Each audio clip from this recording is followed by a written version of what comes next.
ಕರ್ನಾಟಕ ರಾಜ್ಯದಲ್ಲಿ 2 ಕಡೆ ಉಪಚುನಾವಣೆಯ ಫಲಿತಾಂಶವನ್ನು ನಾವು ನೋಡಿದ್ದೀವಿ. ಒಂದು ದಾವಣಗೆರೆ ಮತಕ್ಷೇತ್ರದಲ್ಲಿ ಮಲ್ಲಿಕಾರ್ಜುನ್ ಶಾಮನೂರ್ ಶಿವಶಂಕರಪ್ಪನವರ ಮಗ ಸಮರ್ಥ್ ಅವರು ಕಾಂಗ್ರೆಸ್ ಪಕ್ಷದ ಅಭ್ಯರ್ಥಿಯಾಗಿ ಚುನಾವಣೆಯಲ್ಲಿ ಸ್ಪರ್ಧೆ ಮಾಡಿದ್ರು. ಎರಡನೇದು ಬಾಗಲಕೋಟ್ ಮತಕ್ಷೇತ್ರದಲ್ಲಿ HY ಮೇಟಿ ಸಾಹೇಬರ ಪುತ್ರ ಉಮೇಶ್ ಮೇಟಿ ಅವರಿಗೆ ಕಾಂಗ್ರೆಸ್ ಪಕ್ಷದ ಅಭ್ಯರ್ಥಿಯಾಗಿ ಚುನಾವಣೆಯಲ್ಲಿ ಸ್ಪರ್ಧೆ ಮಾಡಿದ್ರು. ಈ ಎರಡೂ ಮತಕ್ಷೇತ್ರದಲ್ಲಿ ಕಾಂಗ್ರೆಸ್ ಪಕ್ಷ ವಿಜಯಶಾಲಿಯಾಗಿ ಹೊರಹೊಮ್ಮಿದೆ.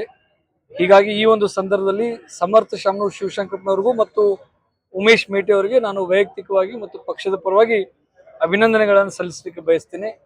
ಈ ಒಂದು ಸಂದರ್ಭದಲ್ಲಿ ಅವರ ಇಬ್ಬರ ಗೆಲುವಿಗಾಗಿ ಶ್ರಮಿಸಿರ್ತಕ್ಕಂಥ ಕಾರ್ಯಕರ್ತರು ಮತ್ತು ಅನೇಕ ನಾಯಕರುಗಳಿಗೂ ಕೂಡ ಅಭಿನಂದನೆಗಳನ್ನು ಸಲ್ಲಿಸ್ತೇನೆ. ಮೇಲಾಗಿ ಅವರಿಬ್ಬರ ಒಂದು ಕ್ಷೇತ್ರದಲ್ಲಿ ಮತದಾರ ಪ್ರಭುಗಳು ಏನು ಒಂದು ವಿಶ್ವಾಸ ಇಟ್ಟು ಅವ್ರಿಗೆ ಮತವನ್ನು ಕೊಟ್ಟು ಅವ್ರನ್ನ ಜಯಶಾಲಿಯಾಗಿ ಮಾಡಿದಾರ, ಅವ್ರಿಗೆ ಅನಂತ ಕೋಟಿ ಕೋಟಿ ನಮನಗಳನ್ನು ಸಲ್ಲಿಸಲಿಕ್ಕೆ ಬಯಸ್ತೀನಿ.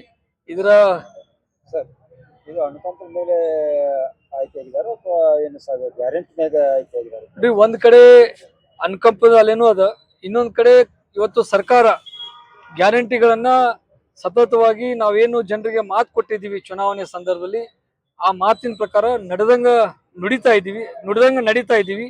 ಹೀಗಾಗಿ ಆ ಒಂದು ನಿಟ್ಟಿನಲ್ಲಿ ಇವತ್ತು ರಾಜ್ಯದ ಜನರಿಗೆ ಪಕ್ಷದ ಮೇಲೆ, ಕಾಂಗ್ರೆಸ್ ಪಕ್ಷದ ಮೇಲೆ ಅಪಾರವಾದಂತ ಒಂದು ನಂಬಿಕೆ, ವಿಶ್ವಾಸ.